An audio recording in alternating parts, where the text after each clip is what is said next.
I fell into a really dark cycle my freshman year of college. How many times have I heard like horror stories of coaches saying to young athletes, hey, you should lose weight? Right. It's almost we're competing for this looks and this highlight reel instead of competing to be the best athlete and perform the best. The Fierce Athlete Podcast is here to empower female athletes to thrive in their God-given identity and femininity. You are a daughter of God, fully feminine, fully strong. Welcome to the Fierce Athlete Podcast. This is Sam Kelly. I'm Julianna Dalton. And today we are going to shift our topic a little bit, build on what we've been talking about the last few months. And we're going to talk about identity as it relates to the physical. So as it relates to the body.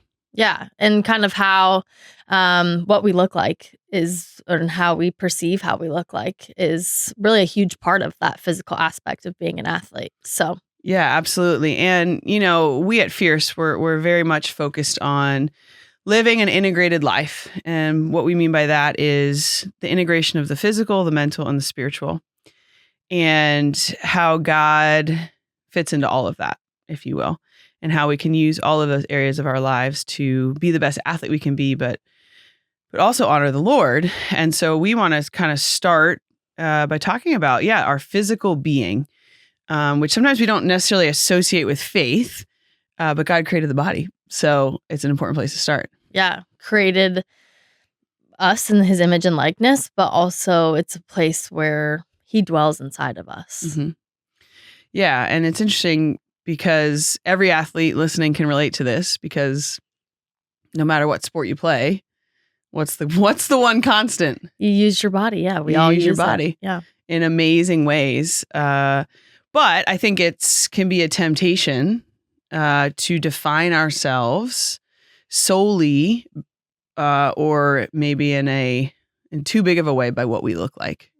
Yeah. Yeah. I can count so many times. It's countless numbers of times that we were weighed in, or how high we touched, or how fast we ran was determined. And it was like written out on a sheet and for everyone to see. Right. And it's like, hey, you are what your body allows you to do almost. And if you weren't allowed to do some of the things or have the highest number on the vertical sheet, like, okay, boop, drop down in the starting spot. Right. So yeah, there's a lot of, in athletics, so many things that we keep stats on about our physical bodies. Yeah. Yeah. And again, having some measures isn't a bad thing. But, right, it's when we come to identify with those measures. So, you know, we didn't do weigh-ins, but I know plenty of athletes who did. And it's like every day, everybody on the team is hearing or seeing how much you weigh. Right. And that, I think for women particularly, there's a sensitivity around that. I think as women, especially as female athletes, we're more muscular. So it's like, you know, I technically have an overweight BMI if you calculate it out, but like I'm lean. It's just more muscular, you know? Right. And so like the standards even beyond, you know, within measurements and things are not, I'd say, like standardized for athletic women.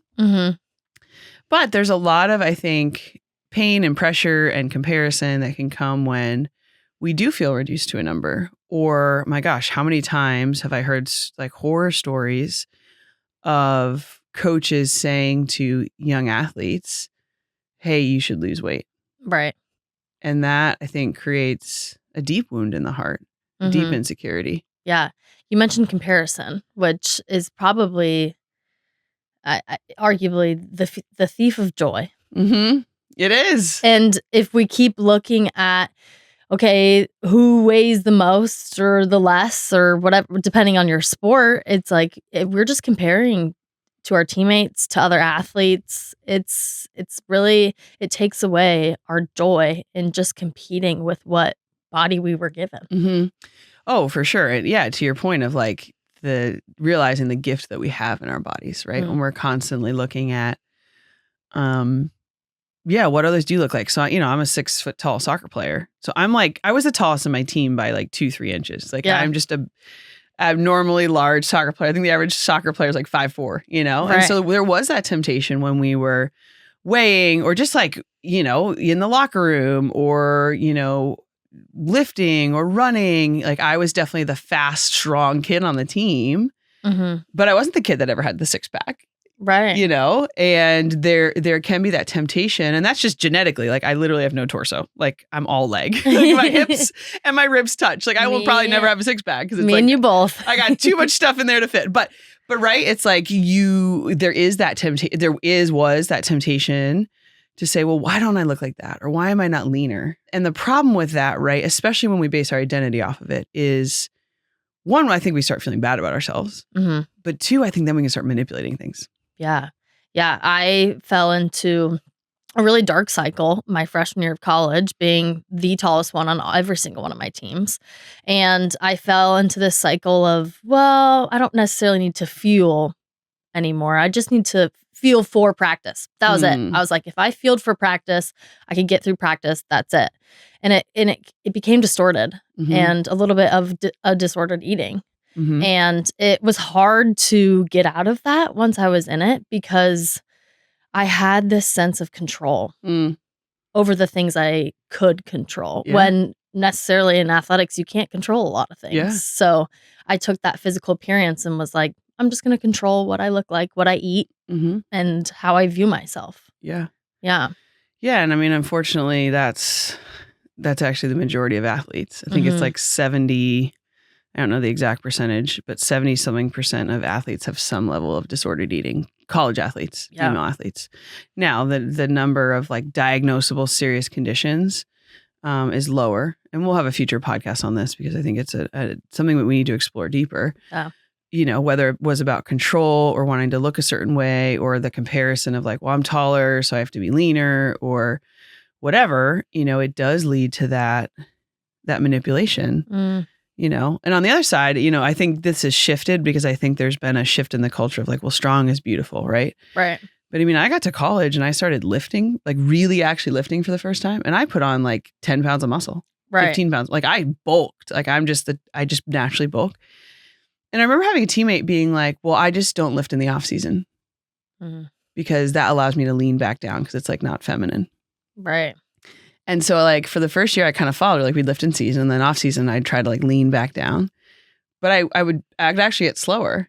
And then there was like this shift. It's like, okay, that's actually really bad advice. Yeah. It doesn't matter. Like strong is beautiful. And if I want to compete and I want to be stronger and a better, faster soccer player, there is a certain type of lifting that's actually healthy and good. And so then I would like, I think it was really what I think catapulted me back to being able to start like junior year, senior year. Like I did extra lifting, like especially in the off season, I would go in one-on-one with our strength and conditioning coach. I mean, I lived about an hour and 15 minutes from UConn. So on winter breaks, I drive up there a couple times a week and lift. And that's what propelled me. I mean, I was one of the fastest kids on the team and strongest kids on the team and like eventually kind of earned that starting spot. But that took me getting over, right, that misnomer of, well, you know, you look masculine or you look bulky or whatever if you do some of these things. Yeah. And it's hard because most sports are streamed now, all on TV, That's true. ESPN. And and trust me, I am the first person to say, I want my nails done, I want my hair done, and I want a makeup on for the You're game. highlighting your femininity. Right. You're not trying to cover something. You're just highlighting who you actually are, you know, and that's the right mentality. It's not like, well, there's something wrong with me, so I have to cover it all up. It's like, no, you're just highlighting your femininity. So that's okay, of course. Yeah. And look good, play good is like the best motto. I agree. But it's almost become, since we're streamed and all about it, it's almost we're competing for this looks and this highlight reel instead of competing to be the best athlete and perform the best. So it's it's tricky. It's like, what are we actually competing for? Why did you become an athlete, right? Yeah. So. Yeah. And again, it's virtue's always in the middle, right? And so it's okay to, wear makeup to highlight your natural beauty, your natural femininity, because you are on camera. Okay. But if that proves to be a distraction to actually how you play, well, then it's disordered, right? Because if you're thinking, well, how do I look on camera versus okay, I got to get ready for the next play. Yeah. There's a distortion there. And that's been a little bit of the double-edged sword with, right, everything being streamed. I mean, down to like Little League or like youth sports, like everything's streamed. And some of that's fun because anybody can watch. But at the same time, it's like it creates this extra pressure, and I just heard this stat recently. It has me thinking, again, this kind of is a little bit of a divergence, but I think it makes the point. I heard recently that in 2010 is when like the selfie camera came into phones. Mm-hmm. So the reverse camera, right? Right. And since then, self-harm in young women has quadrupled. Mm. Right. And it's the same concept, right? Like we are now always streamed in how we play. So that creates an extra pressure of like, well, everybody's gonna see me mess up. Not only here, but like it's all across the fan base, which is less more performance-based identity stuff. But then now it's like this pressure of, okay, well, I'm going to be on TV every game. I got to, make sure I look good. Or there's like this separate kind of voice I could imagine. I mean, this wasn't when I was playing that so much, but of like, wow, there's a second-fold pressure there. Mm. And how does God flip that script? What does he say about that voice, or the voice we're telling ourselves, the voice we have in our own heads about our physical appearance? Yeah. Well, and it's interesting. I'd pose this question to our audience. Whether it's what you said when you looked in the mirror this morning, or what you said when the last time you saw a highlight clip of yourself, or a streamed game, like we're all watching footage, were those comments about yourself positive or negative in regards to how you look, right? Like, oh man, they say camera adds 10 pounds or whatever. Like, oh man, my hair was crazy, or oh man, whatever. Mm-hmm. All that negative self-talk, that negative ways we then identify ourselves. Like if you don't think you're beautiful, which is 96% of women, like how are you going to play well? Right. If you think you're trash, if you think you're ugly, if you think you don't look good, you're distracted by that. You're actually not going to play well. Yeah. And so God flips that script, if you will, because he created us, period. Mm-hmm. And when we look at creation, like what distinguishes the human person from the rest of creation is this one word. So if you look at creation, right, God creates the earth over the first, it takes 6 days and he rests, but over the first 5.5 days, he creates everything, Yeah. Sun, moon, stars, mountains, beach. And he says it's all good, because it is. Everything that God created is good. We're going to have a whole other episode about that, because the sacramentality of creation is one of my favorite things to talk about. But then he creates the human person and he says, behold, it is good. Yeah, very good. Or right, to your point, in the original translation, good. It's like whenever God repeats a word, it's like better listen up. Better listen. This is like, I'm trying to tell you something. So we are that extra good reveals that we are higher than the rest of creation. And what's higher? Well, the human body. Right? That's not what I heard growing up in my faith and my church circles. No, it's body's bad, spirit good. Body's a source of temptation. Body's something you need to manipulate. Body's something that you need to flaunt. Body's just something that's hurt or injured or sick. Yeah. It's like, no, God's original intention is that the body is very good. And that goes against everything that we talked about, maybe in our identity episode, of body and soul is their complementarity. And so it's when we separate those, spirit good, body bad, like that's such a lie. Yeah. Because our bodies are so good and they're a gift. And it's so crazy. I got injured so many times in college athletics. Same. And that was the hardest part for me was, okay, I'm not allowed to participate in that, in the drill, in the practice, in the game, like I used to be able to because of that physical injury. But when I started being like, okay, I'm grateful that I still get to walk today. Or I get to, use my hands to fill up my water bottle, like whatever it is, like the simplest acts of that just blessing that our bodies are. Yeah. And it is those moments, right? Again, I think we can look at injury and say, oh, my body's bad. It's, broken or fallen. But just because it's fallen, right? It's a result of the fall doesn't mean it's bad. But we can look at those injuries, those times in two ways. Like we can hate our bodies because of it, or we can say, wow, God, Like, I'm actually really grateful for the small ways that I can use my body, Mm-hmm. or I'm really grateful for what I had and what I'm going to get back to. Yeah. I think we take for granted too often what our bodies can actually do as athletes. Mm-hmm. And not everybody can do those things. Right. Like, and different types of bodies can do different things. Like, I can't spike a ball like you can, Yeah. I have an uncanny, eye foot coordination, from soccer. Like, Right.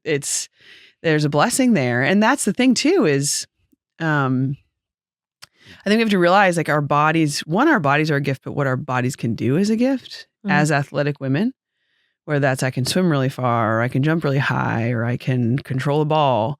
Not everybody can do that. And it's silly, but I walked into my dad's office years ago.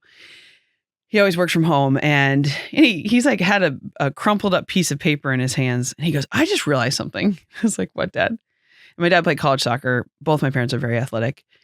And he like took the crumpled piece of paper and he chucked it across the room, and he landed in a paper basket.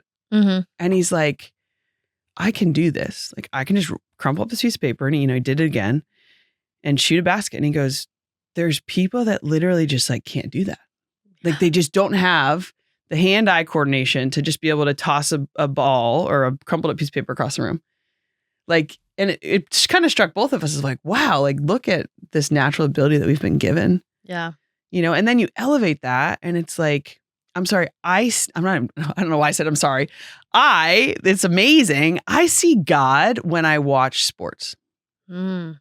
When you see somebody run really fast or jump really high or do some type of move or, cut through the water, it's like, it's so cool. And I'm like, wow, God, like, look at what that person, that body, soul, like, I'm not just reducing them to their body, but look what they can do.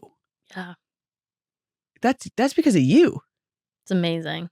Yeah. I love watching sports. I typically don't. If I'm just clicking through channels and I get to a sport, or the Olympics, like you watch bobsledding or whatever, like these Curling. sports Listen, control. Javelin throw, anything track. I'm like, you're kidding. This is so cool. Like they're able, and their God-given talents are on display because of it. Mm-hmm. So cool. Yeah. I mean, that all reveals God. But like I said before, we're not just reduced to what we can do with our bodies. Yeah. And I think sometimes we can say, okay, well, I can do great things, but I still think I'm ugly, Mm-hmm. And, it's stunning. We look at scripture and, the Lord saying, like, before I formed you in the womb, I knew you. Mm. And there is this sense of, well, God designed us as we are. God designed our bodies uniquely. Nobody's ever looked like me. Unless you have an identical twin, but there's still differences in how you act and perceive the world and things. But there is only one me, and I look unique, and there's something beautiful and sacred about that, and that reveals God, because we're made in His image and likeness, right? And so in how I look reveals God. It's like, if we have any artists listening, when an artist creates something, they put part of themselves in it, and so that's why I said earlier, like, all of creation is sacramental. It points to God, but particularly the human person. Mm-hmm. And so one, the body can do amazing things, but two, the body is stunning and beautiful, or for men, handsome, good, holy. And so I think I would invite our listeners to take it one step further, and it's look at the amazing things that you've been able to do. Mm-hmm. Of course, there's moments when our bodies frustrate us because of injury or whatever, but still, like, in that you can still walk, or you can still blink, or you can still hear, it's like it can be very simplistic. Mm-hmm. But also, when we look at ourselves in the mirror or in a highlight reel, like realizing that God created us as we are, and so to your point earlier, if I'm wearing makeup, like, it's just highlighting who God created me to be. Mm-hmm. And if we're having trouble with that, then I think it's a really powerful exercise to actually ask God, Lord, how do you see me? Mm. I heard this once, and if a young woman is complimented by another woman, so say somebody that she looks up to, whether that be her mom or a mentor or just somebody she looks up to, if she's complimented, particularly on her looks, like, you're beautiful, she'll take it into consideration. But if there's a man, and this kind of gets into our discussion of masculinity and femininity from last time, but if there's a man that she respects, whether that be a father, a priest, an older brother, a coach, who obviously appropriately says, you're good, you're beautiful, she'll take that for gold. But I want to take it a step further. And again, that speaks into our desire to be seen and known and loved, especially by men. Yeah. But I think we can take that even a step further. Because if we go to the one that created us and we sit before the Lord and just picture him and we just say, Lord, how do you see me? And we hear him say, my daughter, you're beautiful. You're stunning. I love that you're 6'5" and have blue eyes. I love that have these, rowing shoulders or soccer thighs or, long legs. Like, I love those things about you. That I actually spent time designing you in that way. That, I think, is what truly heals our self-perception and our self-image. I'm going to go do that tonight. Okay. I'm going to go ask God. Need it. Yeah, that's beautiful. Yeah. So maybe those are our takeaways. Yeah. One. A gratitude list almost of thanking your body and God for giving you the ability to do the things that our bodies can do. As simple as a high five. Yeah. Yeah. Yeah. And then I think secondarily in prayer sometime this next week, going before the Lord in quiet, and maybe doing it more than once, and just asking him, Lord, how do you see me? And he sees every single part of you as holy and sacred. And so hearing that, and if you hear not that, if you hear, derogatory comments or sharp comments or biting comments, that's not God. So you just say, step behind me, Satan. Jesus, how do you see me? I renounce that in the name of Jesus. Lord, how do you see me? So just always bringing it back. Yeah. The good. To the good. I love it. Well, thanks so much for joining us today. Join our Patreon community if you haven't, and give us a follow. Please leave us comments and feedback, questions, anything. We'd love to answer. So, yeah, thanks everyone. Know of our prayers for you, and please reach out if you need anything. God bless. Bye.